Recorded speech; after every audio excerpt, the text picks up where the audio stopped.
Hello and good evening everyone. A very warm welcome to this Book Week event from Libraries NI and BBC Northern Ireland. One of many events happening until the 23rd of October, celebrating the art of writing, the joy of reading and encouraging us to make excellent use of our wonderful libraries. You're very welcome here to Ballyclare Library and hello to those of you at home. We have an audience online. Say hello to them. Hello. There they are. You're all very welcome indeed. I'm Clugston, and with me is one of Northern Ireland's finest, funniest and ferociously prolific writers. Writer of more than 30 novels, including the game-changing Divorcing Jack, children's fiction, screenplays, stage plays, and much more. It is, of course, Colin Bateman. Colin, we're going to be talking about your new memoir, Thunder and Lightning, a memoir of life on the tough cul-de-sacs of Bangor. We'll talk mainly about this. We'll talk about other things as much as we can fit into the next hour or so. What I would love is to hear a bit of it right off the bat. Okay. Give us a taste of this book. Okay. And tell us where we are. I'm just going to read from the preface at the start, just to set the whole thing up. It's a memoir, yes, about growing up in Bangor. I know someone whose pet parrot whistles our loyalist anthem, The Sash, every time somebody comes to their front door. In Belfast, this would be considered vaguely sinister, a reinforcement of historic bigotries channeled through a captive bird with green feathers, the captivity being symbolic and the green being sarcastic. In Bangor, my hometown, it's just funny. That is essentially the difference between the city and the town, between their troubles and our troubles. We were always just on the fringes of what went on. Even though there was carnage 12 miles up the road, most of what we experienced through the television news. We had a chip on neither shoulder. It was a bit like our football supporting. The clubs we were fervent about were Liverpool and Manchester United, close but still removed, a sea between us, never to be seen in the living flesh. Ours was largely a Protestant town. I was 11 years old before I met a Catholic. We were not aware of injustices, of discrimination, of tensions between communities, because there only was one community. If there were Catholics, they were scattered around. There wasn't some papish enclave we had to fear. Nice, safe, mostly middle class, solidly unionist, but still vaguely liberal, sardonic Bangor, with its lovely parks and tennis clubs, where a child pretending to be a paramilitary was something to be encouraged and applauded, as offensive as a Morris dance. I love and hate Bangor with equal measure, but what I can never change about it is that it is home. I once yearned to leave, but know now I never will. It is as remarkable and unremarkable as any other town. It used to be a destination, and then planes were invented. Our Victorian seafront is now literally gone, replaced by a fucking marina. A parade that used to feature hotels, bars, chip shops, seagulls and amusement arcades is now a boarded up eyesore. And yet, once, it was almost literally the centre of the world, famous for sending its missionaries abroad. Legend has it that Altus, the Roman centurion at Golgotha, at Calvary, the soldier who said, "Truly this man is the Son of God," was an Irish mercenary who fled Bangor because he heard about the plans for the fucking marina. This is a book about my growing up, about school and small-town journalism. It has the vagaries and mistakes that come with memory, but they're still my memories. If there's an occasional embellishment or reordering of events, they are only feeble attempts to make me look fractionally more heroic. Names have occasionally been changed to protect the guilty. If any offence is taken by those still living, well, you were probably asking for it. Never cross me. That is the end of the preface. Warn you slightly too late that it may contain strong language. This is the edited version of it as well, so it was worse. We can take it. Why, Colin, a memoir, and why at this stage? Well, do you know, I haven't written a book or published a book for quite a while. My last book came out in 2016.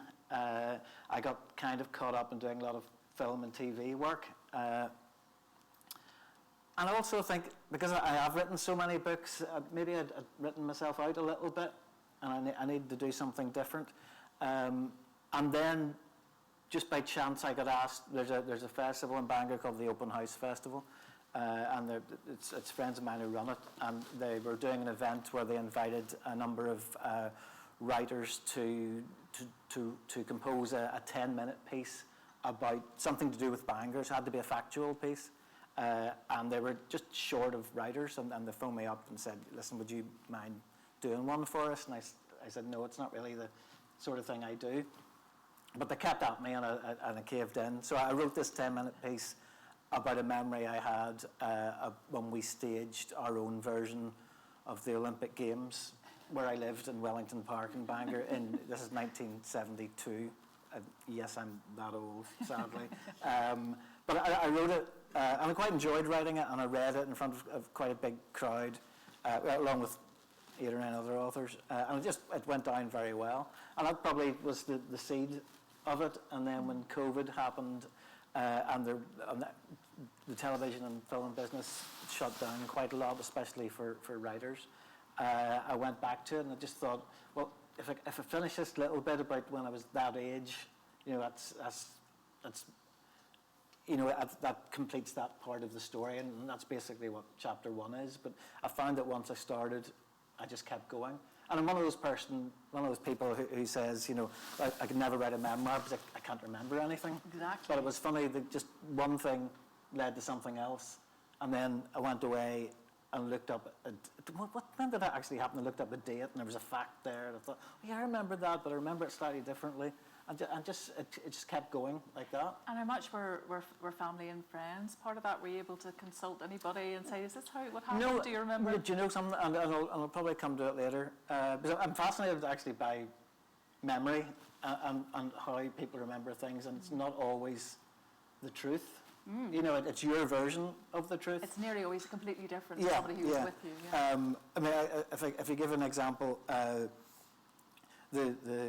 the girl I'm currently going out with, okay, I've been out with her for about 3 years or so, but she was in my A-level class at Bangor Tech when I was 16. Oh. And she was out of my league then. She might still be out of probably my still league is, now.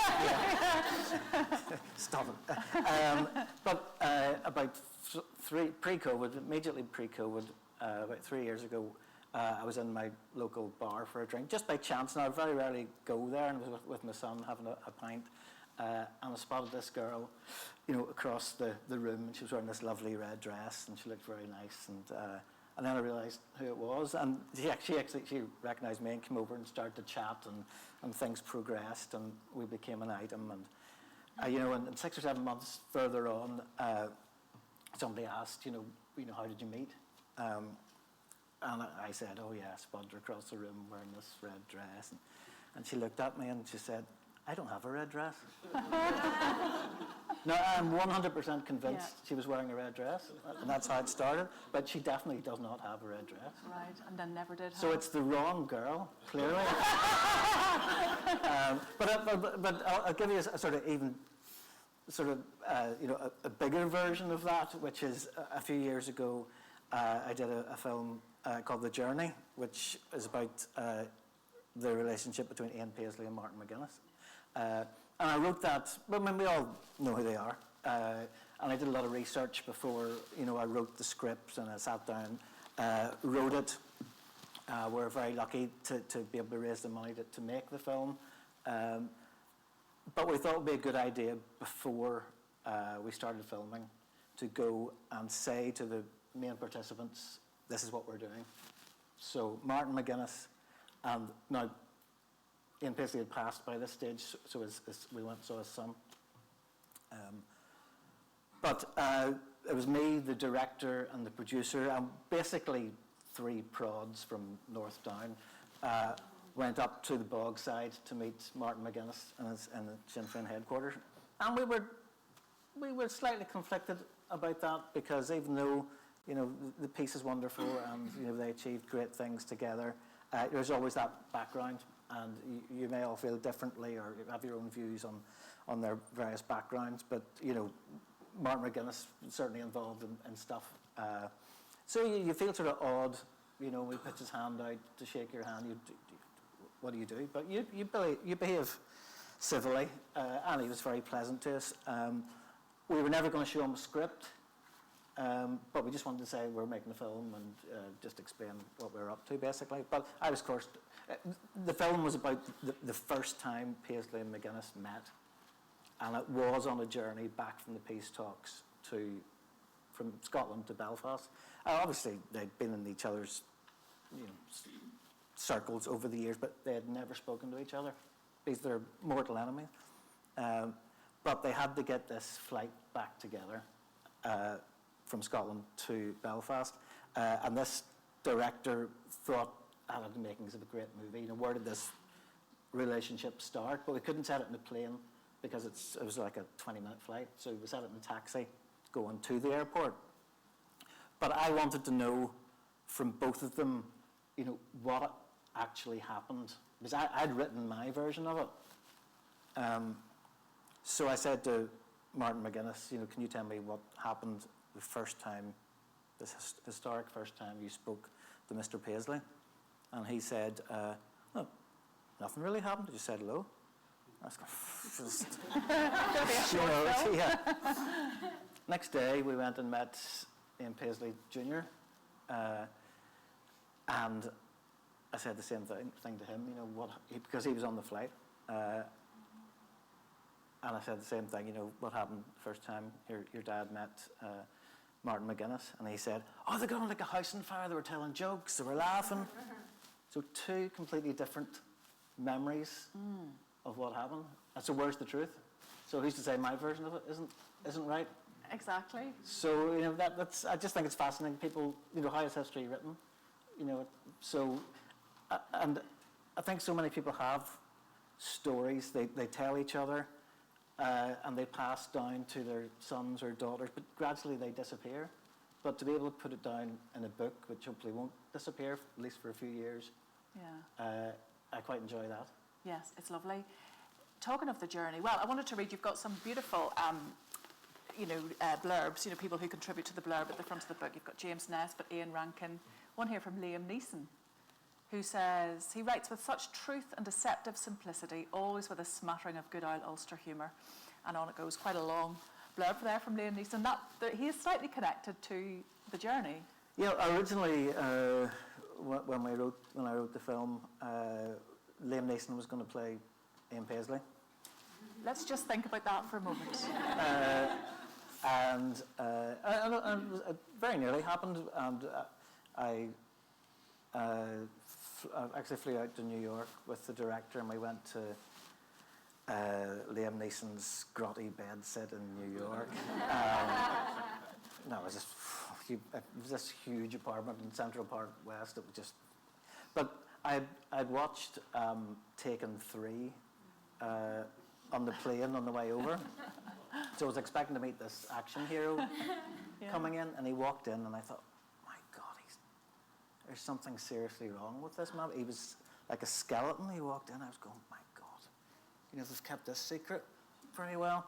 But it turned out he was about to start filming Martin Scorsese's film Silence, which was about a monk in Japan, I think the 17th century maybe, and he had to lose all the weight for the part, so it was method acting. But he was going to play Paisley, so I was in the apartment with him, and then the door opened and Kenneth Branagh came in, because he was going to play McGuinness. What? So, that was the dream casting, really, and they read it to each other, and I secretly recorded it. And that is my pension, I think. Wow! But the film business is funny. You know, casts change very quickly, and it turned out we didn't get either of them. But it was funny afterwards, actually. I mean, there's no reason why Liam Neeson would have a clue who I was. You know, he's lived in America for every number of years. But after I left, I got an email from my agent saying, Liam Neeson's looking for your email address. And subsequently I got this email from Liam, and it said, Dear Colin, I'm in bed with my girlfriend. She's reading one of your books, and I'm reading one of your books. Too much information? Question mark. So it was lovely. That's lovely. And so I approached him with a copy of this whenever I wrote it, and he was kind enough to not only give me the quote, but to actually read it. Yes, he's clearly enjoyed it because he's written a great big long thing. So yeah, that was lovely of him, actually. Yeah, brilliant. Well, getting back to your childhood in Bangor, I mean, what struck me about the bit you read in the preface there, where you say, I love and hate Bangor with equal measure. Yeah. I mean, Bangor is at the very heart and soul of this book, and yet you've sort of toyed with leaving it many times. Yeah, I mean, I've done my share of travelling, and I lived south of the border for a while, and but something always draws me back, and I don't. It's probably like a security blanket, really. If you're very familiar with everything and you know everybody, there's something very reassuring about that. I find it. If I go over to London and I walk into one of their massive bookstores and see 1 million books on display, you just think, how am I ever going to succeed? This is after 25 years of doing it. Yeah. So I find that all quite overwhelming. I love my trips away, but it's always nice to come home. I mean, the descriptions of your childhood really resonated with me. I'm not that much younger than you. We're sort of a similar generation, but more importantly, a time, before the internet and before loads of telly, there just wasn't a lot to do. And so you were kicking around Bangor, sort of idly, drinking top deck. Well, yeah. And I was hanging around the Ormo Park doing much the same thing. I mean, there wasn't a lot to do, and you had to make your own entertainment. Well, you made your own entertainment, and obviously there was, what was there, 3 channels on the TV, so you played outside all the time, and also you knew everybody in the street. I mean, I've lived in the same street in Bangor this time around for like 5 years, and I don't know any of my neighbours, but back then you knew everybody. Yeah. And we were 10 miles away from Belfast, or 12 miles away, but it was like living in a different world. You were aware of the troubles, and sometimes it sort of entered your life. I mean, my dad joined the UDA by mistake, which is just bizarre. This was in the early 70s. There was a lot of violence, obviously, going on. And he was told about this big protest meeting there was going to be about the violence. And Bangor being then like 95% Protestant, it was obviously all Protestants going to be there protesting. And he went along to the Bull Ring in Bangor, which is like just a circular area off the Clandyboy Road. And there was hundreds of people gathered there, and he thought, yeah, we're all protesting against this terrible violence. And they were all asked to raise their hand and swear allegiance to the UDA. And he was handed a hunting cap and a handkerchief to tie across his face. So, he was just, he wanted nothing to do with of course, it, So he came home and he threw the hunting cap thing in the bin and the hanky, and, that was the end of it. But then we, as kids, I got hold of the hunting cap and the hanky. And it's actually a photograph of me on the front of the book, dressed as a member of the UDA. And we went out into Wellington Park, where we lived, and we stopped traffic. Literally stopped, a gang of us dressed as the UDA. Because to us, it was like cowboys and, you can't even say Indians these days, cowboys and Native Americans. Native peoples, yeah. But it was no different to us, because we didn't understand the wider picture. But we would stop cars, and people would stop, and they'd roll down their windows and would say, "Excuse me, sir, can we look in your boot?" And they played along with you? Yeah, absolutely played along with us. Only in Northern Ireland, huh? It's quite extraordinary. I mean, people outside reading that would probably be horrified. Yeah. We all get it, we all get it. Yeah. Wow. I mean, no, I'm not even going to say that. Let's continue. Your dad, though, your dad fought in the Second World War and had quite an extraordinary military career. Did he talk about that much? No, he didn't. I mean, it was my dad and my uncle. My uncle had the sort of starrier career. I mean, my dad landed on normally in the second wave on D-Day, and he was like 18 years old. Can you imagine today's 18-year-olds, landing and working to charge my phone? It's just the live stream at home. Yeah, but yes, he had a tough war, but his brother was slightly older, and he was in the commandos and took part in the Battle of Arnhem and escaped from Arnhem. And then there was this film called "Theirs Is the Glory," made about the Battle of Arnhem, and it had this really original concept. When it was a top director that made it, it was actually an Irish director, but he recruited the original soldiers who fought in the battle to go back to Arnhem, to the battlefields there, and recreate what they did. So it was done in this sort of documentary style, but they were acting. So my uncle was in it. Uncle Jack Bateman was introduced at the start of the film. Wow. In this, in the barracks in Aldershot, I think, I'm not sure where it was, but they named all the soldiers in this small barracks, and then they went back to the barracks at the end, and he was one of the few that were back there. But in the movie, he had some memorable lines. He was at one point his unit was surrounded by the Germans, and the Germans, got on the megaphone and said, "You must surrender, you're surrounded." And my uncle, of course, shouts, "No surrender!" And to hear that in a film made in the 50s, where you never heard Northern Irish accents, yeah, that's extraordinary. It was amazing. So he's also possibly the worst actor in the history of movies, but it was an amazing thing. Yeah, incredible. To have at the time. So as well as sort of dossing about Bangor, drinking top deck, pretending to be drunk, as we did, you did go to the cinema and you did read. So that the start of your creativity was there. Yeah, I was always a reader. I think I was a big science fiction reader for a long time. You kept it quiet as well, didn't you? Yes, I did keep it quiet. Well, in those days you didn't talk about that sort of thing. Now it's, everybody reads science fiction or, watches science fiction. The geeks have inherited the earth, I think. But back then, no, God, I wouldn't have told anyone. Marvel comics and science fiction. But I always wanted to write, and the first few short stories and things I wrote were science fiction. But I've never understood science, which is always a bit of a flaw when it comes to relying writing. Heavily on the fiction. Yeah, and then punk rock happened, and that changed me completely. Well, describe the coming of punk rock into your life. Well, I was very lucky, actually. There's a certain age, maybe when you're first into your teens, where you're looking for what will define you, really. You don't want your brother's music, you want your own music.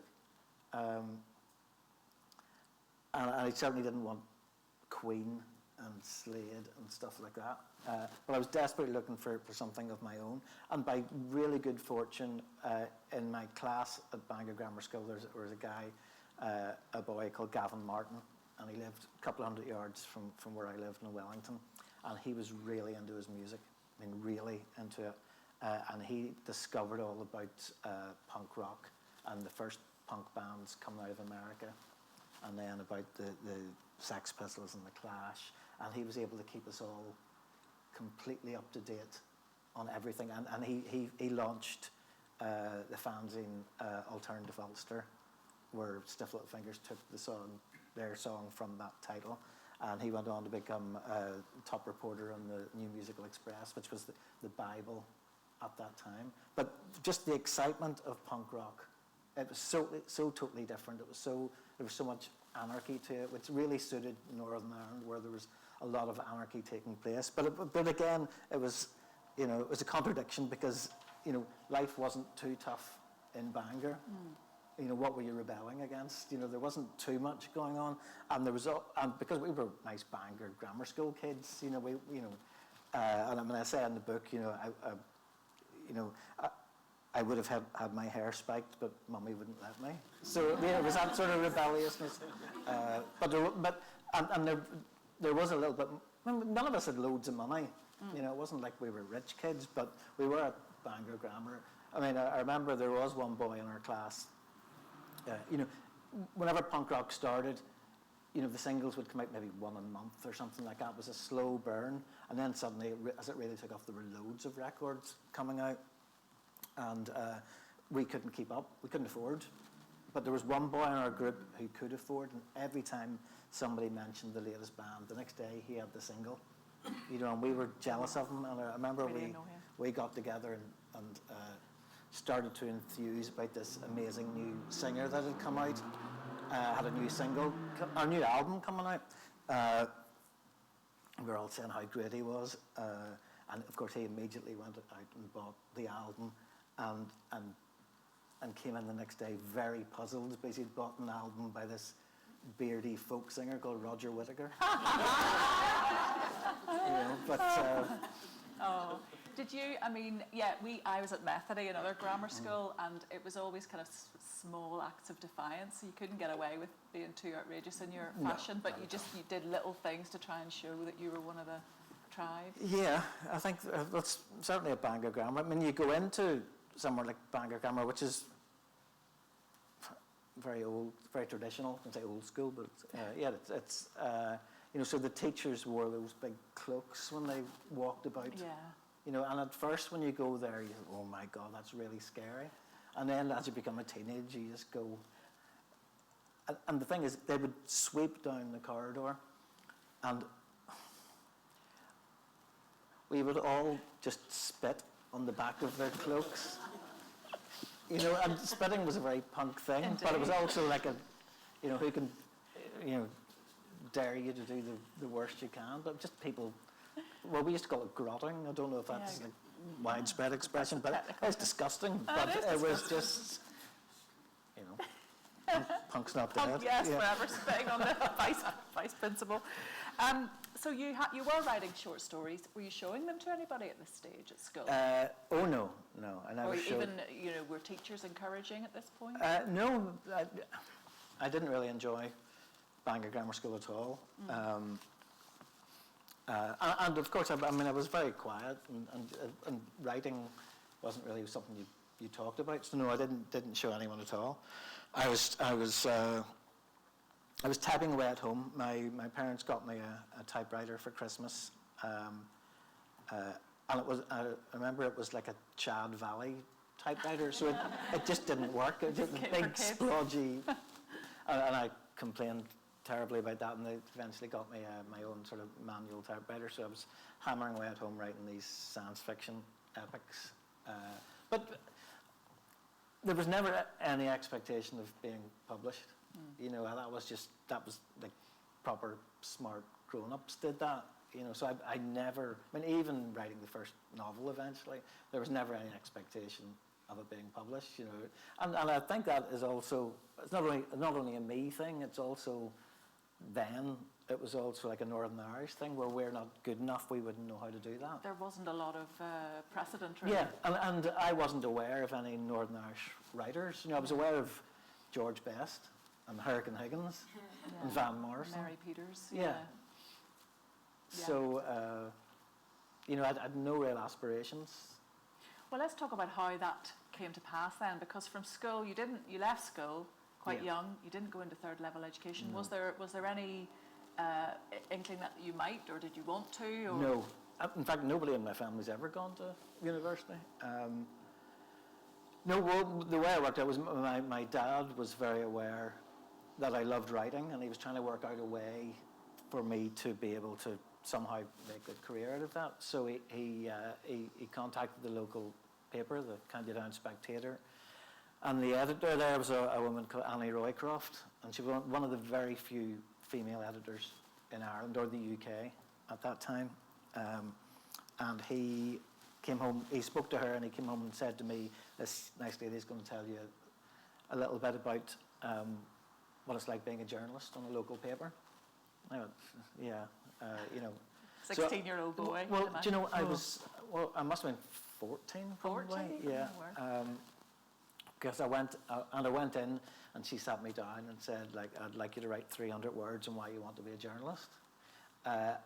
And in the finest piece of fiction I've ever written, I wrote 300 words on why I wanted to be a journalist. And at the end of it, she must have, I mean, I barely said 2 words, but she must have been impressed enough to say, you know, if you go to the tech and get your shorthand and typing and meet a girl who might one day wear a red dress, you know, I'll offer you this job. So I was able to join the Spectator, and I just turned 17 when I eventually joined, Right. you know, and I think I was one of the very last people to get in before you actually needed any journalism qualifications.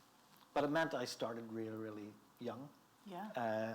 And she just gave me such freedom to you know, besides the normal journalism, she gave me freedom to write a column and to write these just sometimes surreal, free-flowing articles about whatever I was interested in.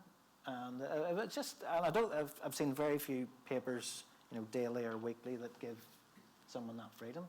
I mean, she had space to fill every week, which Yeah. is another way of looking at it. But, you know, she did give me such freedom, and I got into all sorts of bother with what I wrote. Please elaborate. Where do I start? Well, I'm one of the few people that have been sued for libel by the Boys Brigade. Which, yeah, takes some doing. And, you know, it's in the book, so theoretically they're not going to sue me again. And the way that came about was, you're always, when you're writing an article, you're always looking for an interesting opening paragraph to attract in the reader. And I'd been in America on a holiday, and you always have to write about what you do. It was like school, you know, what I did on my holidays.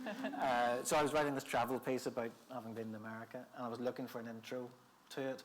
And by chance, the actual editor was off on holiday the week I wrote it, so the deputy editor,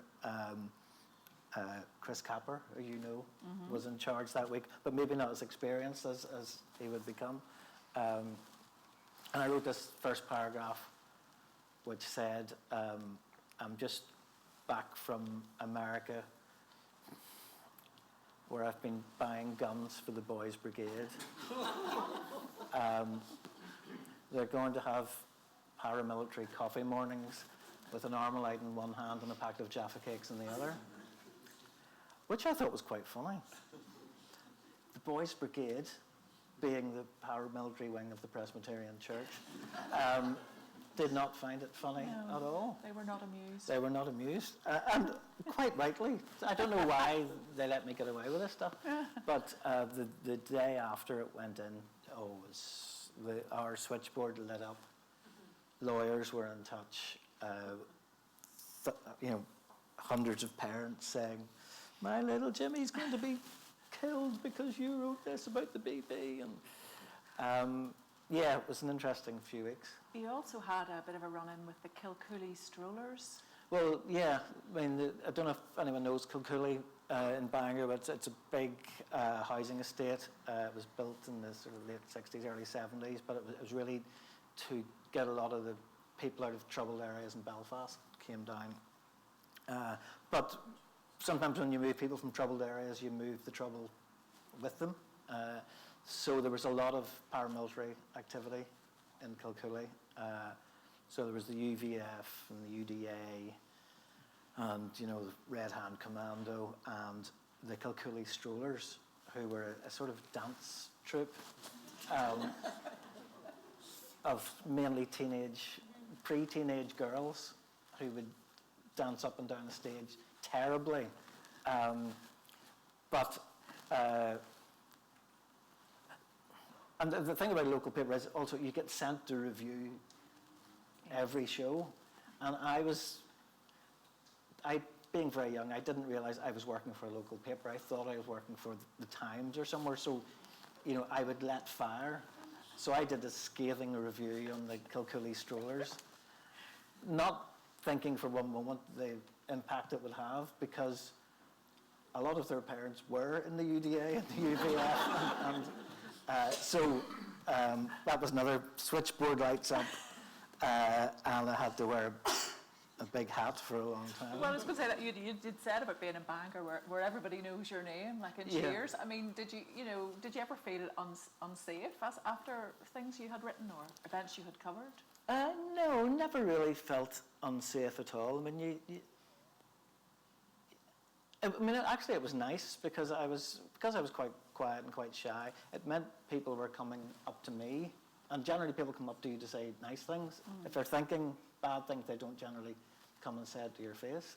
And it was pre-internet. Yes, it's different now. It'd be completely different now. So it was actually good for me, and it gave me the confidence. And also, if people are laughing at this, I've put in the paper, maybe they'll laugh at something else. So, that encouraged me in the writing as well. You said in the little bit you read there, you said, touched on the fact that the Troubles, didn't really impinge on Bangor as much as they did in other areas such as Belfast. But, impinge they did, and there were some atrocities in Bangor. There was, a judge shot dead. There were other terrible things. Because they were fewer, was it more intense in a way? Was the experience more intense? Yeah, I think it was. I did an event in Bangor there a few weeks ago, and Maggie Taggart was on the panel I was on as well, and she was talking about during the worst of the Troubles, they'd have a bomb on Friday night in Belfast, and by Monday everybody had completely forgotten about it because another one there's something else had come along. Yeah. But we had a bomb, in 1992. I'm still talking about it 30 years later, because there were so few and far between. And certainly the bomb in 92 had a big impact on me, because by 1992 I'd been at The Spectator for quite a few years. I'd left for a while, and then I'd gone back, and I was deputy editor of the paper. And you could easily be there for the rest of your life, and it's no bad thing, but I was still desperate to be a writer, but didn't know what to write about or how to go about it. But in 1992, it's never good for your hometown to get bombed, okay? But if it's going to happen, if you've no choice in it, there's going to be a bomb, it's good to have the bomb on a Wednesday night, because your paper comes out on a Thursday morning. So, I don't mean that too badly, but, if the bomb's going to happen no matter what, you may as well let it be a Wednesday, because if it's a Tuesday, all the other papers and the radio and TV can all cover it. But if it's on a Wednesday night, your paper comes out first thing on a Thursday, you're competing on a level playing field. And on this particular week, when the bomb went off in Bangor, the editor of the paper was on holiday. Because I was deputy editor, I was in charge of the paper. And it should have been the crowning glory of my journalistic career, because big stories like that don't happen. I was in the newspaper office on the Wednesday night. The way it works is you do like 90% of the paper up to Wednesday night, and then for anything breaking news or you do the front page on the Thursday morning, and then it goes and gets published and is out by Thursday lunchtime. So I did the paper, or was in charge of the paper, went home, the bomb went off, and I lived then about a mile from the house, but you heard it, you knew it was a bomb. So I raced down, and fire, smoke, ambulances, glass, everything, and most of our main street was really badly damaged. And like I said, it should have been the crowning moment of my career, but I absolutely froze. I didn't know what to do. And it was that moment that I realized I never wanted to be a journalist. I enjoyed writing, but I never actually wanted to be a journalist. And I actually drove home, and I went to bed. And all this mayhem was going off down in Bangor. And I should have been sacked immediately. And I went in very sheepishly to the office the next morning. And nobody had noticed because they'd all done their jobs. And I kind of recovered, and we put, a really good paper together, and it came out, and I think one of the best papers we ever did, because we had something to work with. We had this, amazing story to report, and it was fantastic, I think. But it was also a turning point where I'd been putting off writing, a novel, and I knew then that, something had changed. And that same year, 1992, I started writing Divorcing Jack. And also, I then realized I had enough experiences to be able to write about. So, I mean, the simplest thing, sort of cliche thing people say about writing is write about what you know. And sometimes it's true, sometimes it's not. But for me, I could write a novel about a journalist. I could write a novel about someone who had a column, who's sometimes funny, who got into all sorts of scrapes. I knew about the Troubles because they were all around us. So, and I'd also started by coincidence reading a series of detective novels by a guy called Robert B. Parker, an American crime writer. And what I discovered in them was a style of writing which I thought I could copy.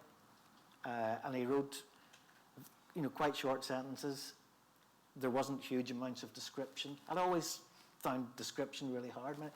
I look out at a forest and see a tree, and I can't tell you what tree it is, or, You have to do a whole paragraph on it. Yeah, I can't do that. But he had very little description, lots of dialogue, and it was quite funny. And I'd written a whole series of them, and I've always admired, I'd always, that goes back to the science fiction, actually, I'd always admired the kind of pulp fiction writers who wrote, for 10 cents a word. So it was in their interest to write loads of stuff. And I've always been the guy who liked writing loads of stuff. So the combination of the bomb, the realizing that I did have a story I could tell, the influence of crime fiction, they all came together in that 1992 when I wrote Divorcing Jack. And the other part of it was switching off the telly. And actually, 90% of writing is putting your arse on a chair and staying in it for a while.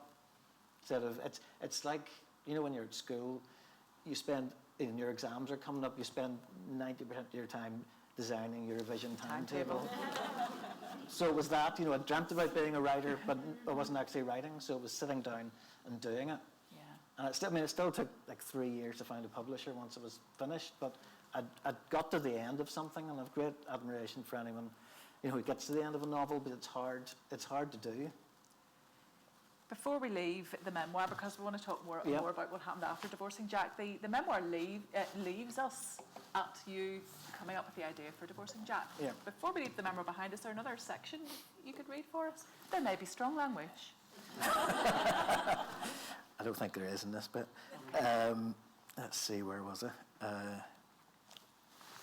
We're not going to leave it entirely, but I want to talk about some other stuff too, and love to hear a bit more. Yeah, I'll just read a fairly short piece. I remember the summer of '72 as blazing hot. It may not have been. There's probably a way to check. Summers then lasted forever, and there was bugger all on the TV, apart from the Olympics, which were taking place in black and white. Mary Peters was going to win gold for us in Munich. She was a big woman who looked like a farmer's wife. She was quite big. Well, it was mostly muscle, but it was still quite big.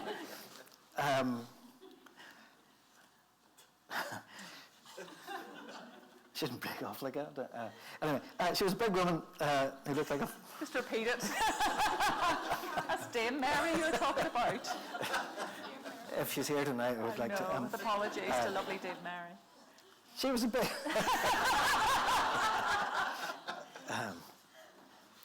and she might well have been... there's probably a way to check. She was going to win the pentathlon. Nobody quite knew what a pentathlon was. but it sounded like a good thing to win. As part of it, she threw the shot put. You wouldn't mess with Mary Peters. She'd break your back if you messed with her. She sounded Northern Irish, but she was English. We didn't know that then, or she wouldn't have had so much support. Besides Mary Peters, the Munich Olympics also had terrorists and many deaths, but we weren't much preoccupied by that, as we had our own terrorists and deaths. Our Olympics were taking place in colour, though obviously we didn't actually have any people of colour. The first black man didn't arrive in Northern Ireland until 1973, and he thought it was too violent and moved on. Yeah, I think I'll leave it at that. Before I get any more trouble.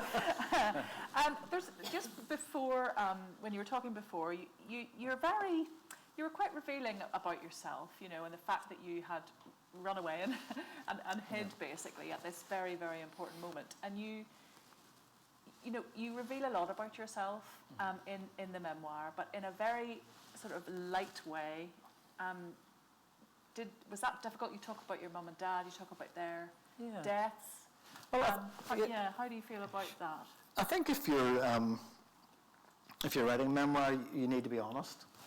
You know, it would be easy to write one that was just funny stories, but I think people would lose interest in that. I think you've got to, you know, be able to relate to the character and the experiences he or she has in order to find those stories funny. And I find it's difficult to resist a good line, you know, when it comes up. And sometimes it's, again, complete fluke. My mum was born in a house in High Street in Bangor, which I think I only really discovered while I was writing the memoir. You know, I knew she was from Bangor, but didn't realise she actually lived in High Street. And the house she was born in is now a beautician's, and it's called Breathe. And I couldn't resist saying, which she is now unfortunately not able to do. But that's what I mean. Sometimes lines like that jump out and you think, well, should I use it?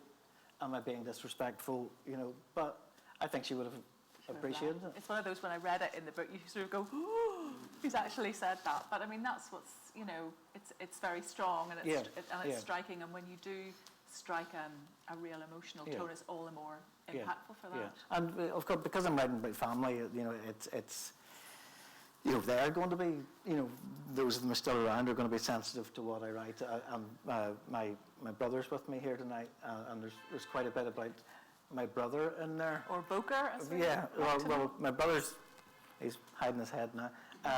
My brother's nickname when he was a teenager, and as is the nature of nicknames, sometimes you carry them for many years afterwards.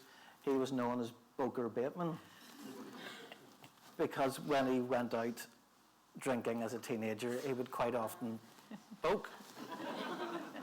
But he famously got the nickname Boker because he was dancing with a girl in the Savoy Hotel in Bangor, and he was... He's doing this right now at the back. And he was sick down her back. Okay, so I wrote this because I'd heard the story, and you know, it was in my brain. So I wrote the whole book, and then it was published, and then I thought I'd better show him a copy of the book, and I was quite nervous about it, and I think he was quite nervous reading it. But I think he really enjoyed the book. But he said to me, "You got one thing wrong. That's not why I was called Boker." And he just told me this on Monday or Tuesday of this week. That in fact there was, because it was the, you know, sort of mid-70s or whatever. He was actually, I think, at the Savoy, but he was with one of his friends was wearing this brilliant white suit, and he was sick all over this guy's suit. And he says the story about the girl down her back is just a complete fabrication. But as far as I'm concerned, that's the truth, because that's what I remember. And A girl in a red dress, Yeah, by any well, chance? I don't know where it came from, Yeah. but that's the intersection of the truth or versions of the truth. Yeah, amazing. Now, you said there that it took 3 years for Divorcing Jack to get published. What are some of the sort of biggest preconceptions or misconceptions people have, do you think, about being a novelist, being a writer?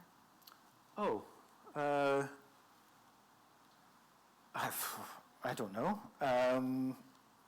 Do people imagine? Well, I asked that because I'm sort of shocked, that it took 3 years to get published for anyone who read it. I mean, I remember reading it for the first time, don't you, and just thinking, I've never read anything like this. It's funny, and it's about us. It's about Northern Ireland, Well, I think, first of all, there's a huge amount of luck involved in your book being discovered, because there are thousands of books out there, and many of them might be brilliant, but never get recognised. When I finished Divorcing Jack, and again, this is back to the Northern Irish thing, I thought, well, nobody's going to like this, so I'll send it to the smallest publisher I can think of. At least there'll be and I sent it to Blackstaff Press in Belfast, and they kept it for 6 months. I'm not sure if they read it, but then they sent it back to me. I sent it to Poolbeg in Dublin, and they read it and quite liked it, but said there is no market for a unionist thriller. I quite agree. But and then I'd given up on it and stuck it in a drawer, and my girlfriend back then got to read it, and she really loved it, and she just said, send it to the biggest publisher you can think of. And I sent it to a publisher in London called HarperCollins, and it went into their slush pile, which I always imagined was a room about the size of this library. And what they did was they paid a student just to go in one day a week and randomly pick up manuscripts, and on one particular day he picked up mine. And it goes back to the journalism. If you're writing a story, make the first few lines interesting. And he liked the first few lines, and he kept reading. And then I got the call to say they wanted to publish it. It's like, talk about life turning on a sixpence. Yeah, absolutely. It really did change my life as well. That's incredible. And that was the start of a long series of novels with Dan Starkey.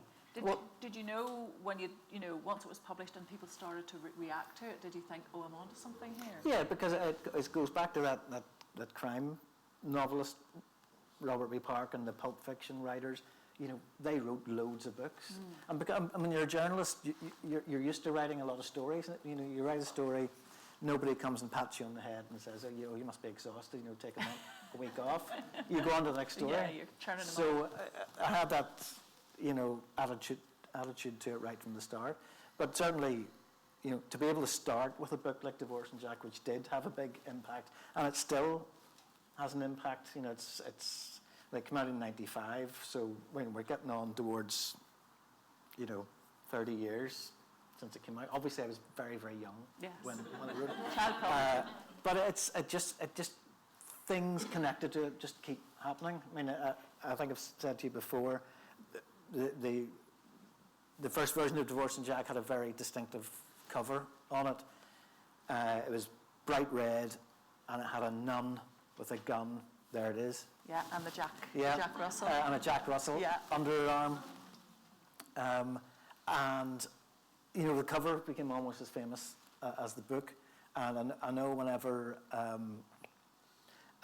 David Trimble was involved in the peace talks over in London, he handed a copy of Divorcing Jack in to 10 Downing Street and said to them, you need to read this to understand our sense of humour, and if you understand our sense of humour, you'll better understand what's going on in the room.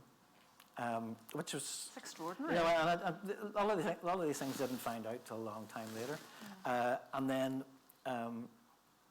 there's actually a nuclear bunker underneath Downing Street and Whitehall, around that area, for where the cabinet and the government will go if there's a nuclear attack, as if that could happen.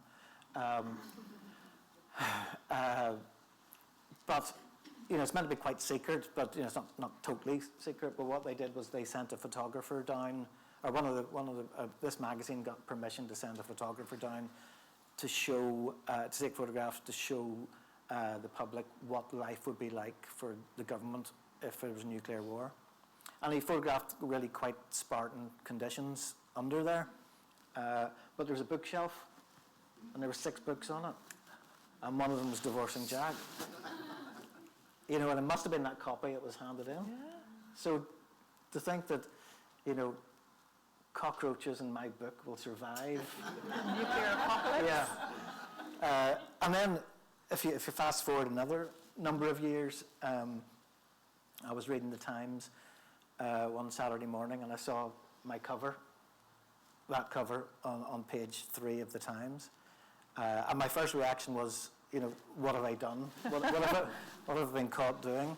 But it didn't have the title, and it didn't have the author's name. It just had the image. And what had happened was there was a woman from the Midlands called Sally Ann Jones. I don't know if she was a fan of the book or just liked the image, but she was she used to play in a punk band. But whatever went on in her life, she converted to Islam, and she was radicalized, and she moved to Syria, and she joined ISIS, and she became ISIS's top recruiter of women, sort of attracting them there from all over the world to marry the fighters over there. And she also ran a battalion of female fighters out there. And she used the cover of Divorcing Jack, the image, because the nun's habit looks a bit like a burqa, and she's holding a gun. And she was very active in social media, so she used this as her calling card. And so it appeared all over the world, hundreds of newspapers. Like I said, she was very active, and she engaged in conversations with journalists and things like that, but always pushing the Islamic Republic message. So it was very surreal to think that something I'd created was being used to attract many women to their deaths. And in fact, she herself was killed by a US drone along with her son in Syria. So, it's just bizarre that, the book has had so many such a big impact on my life in so many ways. Things take on a life of their own Yeah, a little bit. yeah. But you're using this story, aren't you? Well, yeah. As a basis for something? Well, I've written I should say the Sally Ann Jones was known as the White Widow. So I've now written a book called White Widow, which is a very fictionalized version of what happened to her. But it's a thriller, and it's about, if I had actually known her, if I'd grown up with her and she'd become radicalized and she'd use my cover, if in the book I'm the main character's a writer, how would that connection work? And is there something more sinister to it if we're still in contact with each other? So I've written that, and it's doing the rounds of publishers at the moment, so we'll see what happens. You've said that you write fast. You've also said that you don't really plot. Do you just sit down and start? Well, I have plots. Yes, but you don't do it all in advance. I don't outline. Well, it's a funny thing. I've never outlined the books. You might be like one chapter ahead. But the thing is, you can make it up as you go along, and you don't get bored. If I knew everything that was going to happen, I would get bored. So you're making it up as you go along, and you get to the end. If it's a murder thing, I don't know who killed the person. So if I don't know, you're not going to know as you read it, hopefully. But you can get to the end, and then you can go back and sort things out. TV and film works entirely differently, where you've got to outline everything in advance, because they won't. If you're writing a film, it goes through a number of steps. So the start would be like one paragraph. What's this about? Then it would be an outline. Maybe it could be 2 pages, it could be 20 pages. But before they start paying out money, say to get a script written, they want to know what they're paying for. Yeah. They don't want like a vague idea. Mostly it's like that. The journey was different, where the director just told me to go away and write it. And that doesn't happen very often. You wrote the screenplay for Divorcing Jack, yeah. which would seem logical, but I know from the business is not necessarily a given that you would get to write it. Had you written a screenplay before? No, I haven't written a screenplay. Well, the crazy thing was I'd like this golden period when I started writing. So I published Divorcing Jack and I published the second book, Cycle of Violence, and they were both optioned for films, very quickly. And they both came out in the same year, 1995, the books. So I was actually making 2 films in Northern Ireland at the same time.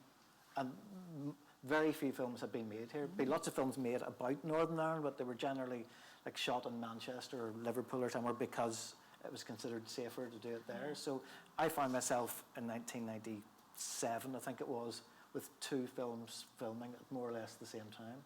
And I was able to write the screenplays for both of them. Initially, I'd turned down doing Divorcing Jack because even though I'm this huge movie buff, I mean, I love my films, and I had loads of screenplays sitting at home. So I knew the format and things like that. But when they came to me and said, "Do you want to adapt this and do a screenplay?" I went, "No, I wouldn't know how to do that." And again, it's maybe that Northern Irish thing. Oh, I wouldn't know how to do that. But originally it was going to be a 3-part TV thing, and they got a writer called Michael Chaplin to write the scripts. And it was only when I read the scripts that I realised, well, actually, I do know how to do this because I would do it differently, I don't think. And the scripts were fine, but they just weren't the book either. But that fell apart, and then they came back to me a few months later and said, "Are you interested now?" And I went, "Yes, I am." Because I'm love my films and I love reading the history of films, I know how badly writers can be treated by the film business. But Divorcing Jack was certainly a great experience. Cycle of Violence was made at the same time. It briefly made Rathfor Island the centre of the world film industry, which was claim to fame. But it was a much lower budget film. And if anyone's read the book, Cycle of Violence, spoiler alert, there isn't a happy ending, okay? So the 2 main characters die at the end. And I wrote this in the script. And it was the director was a guy called Henry Herbert, who was again I didn't realise this at the time, but long after the film wrapped, I saw his picture in the Daily Mail, and I thought, what's he been caught doing? But it turns out to have been like a cousin of the Queen or Princess Diana, I think it was, and he had this huge estate in England. But he was a lovely guy, but he was, because it was low budget, he was staying basically in this bed sit on the Lisburn Road, I think it was. And I'd written the script, and he was reading it, and we got to the end of it where they both died. And he said, "No, we can't have that." And I said, "But that's what happens in the book." And he said, "I know, but we need to have a happy ending." And because I was quite new to all this, I said, "No, but it's the book, it ruins the whole story." And he said, "Well, put it this way, either you can write it, or we can bring in another writer to write it." Oh. And so you've got that choice. It's an awful dilemma, yeah. Yeah. So, I wrote it, and I don't think necessarily it was wrong. And I wasn't rewriting the book. The book is still the book. Yeah. And that's the difference. The the books thing. always stay in the books. That's true. Listen, there's tons more to ask you, but we've a few minutes left. I wanted just to see if anyone had questions for you. If not, I have millions more. But I wanted to give you a chance to put a question to Colin, if you'd like to. What about the lady with Divorcing Jack? Do you have a question? I sort of would need a one-to-one for quite a long time. Well, I don't know how busy you are, Colin. There is one question. Yeah. And it's about Divorcing Jack. Yeah. And we went to see the movie in the Strand Cinema. Right, yeah. And it's the bit where he's had his, as it turns out, one-night stand with whatever her name is, I don't remember. And he goes out for coffee or something. He comes back and she's stabbed to death in the bed. Yeah. And he panics and he runs down the stairs. Mm-hmm. Now that's not. And on his way down the stairs, he bumps into this wee old lady, headscarf tied underneath, bag goes shopping, and basically she falls down the stairs and breaks her neck. Yeah. Okay.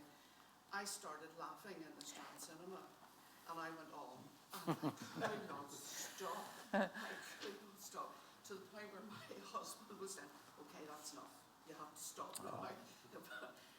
That's not what happens in the book, and is that, why did you change it? Do you know, I can't remember what happens in the book. There's been a lot of books. It was for very important artistic reasons. I prefer not to disclose right now. Yes. It's very visual, obviously. A bit more visual than the visual What gag did in happen in the book? It was quite tame.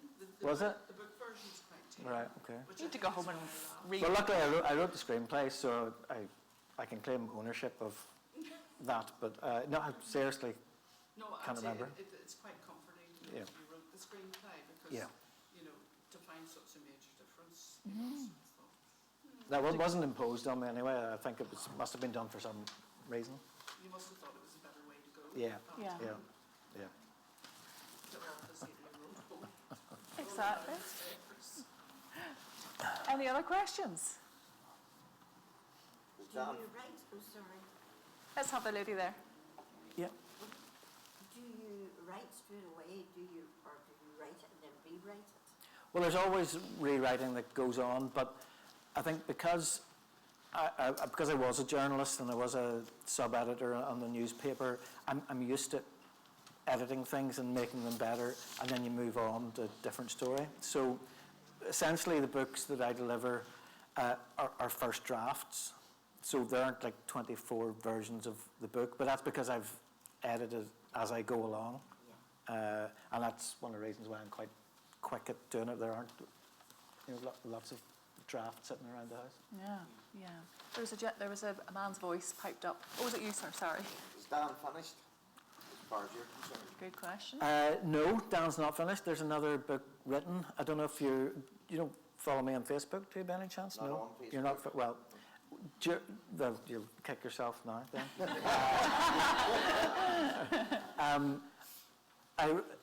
What happens sometimes is if I go away somewhere and spend a bit of time there, and then I come back and I'm looking for a story to tell, I'll write a book in that setting.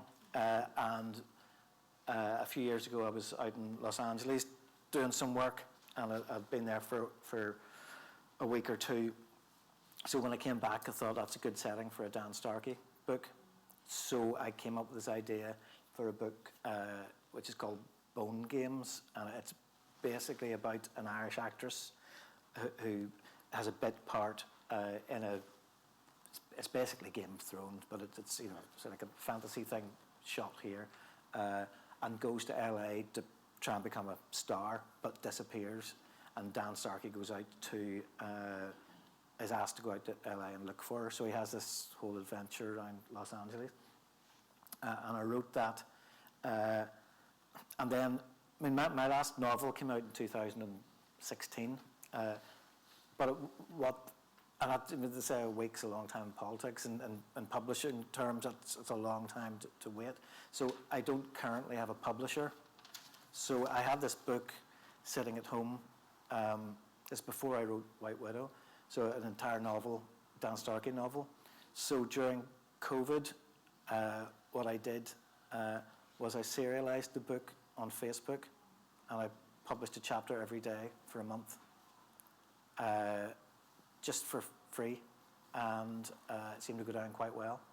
But then, in case you're thinking of joining Facebook, I took it down. I was going to say, we still get it. Yeah, but it's currently with the publisher along with White Widow, so I'm quite hopeful that it'll be out. But again, it is a slow business, so it could be another year before it comes out.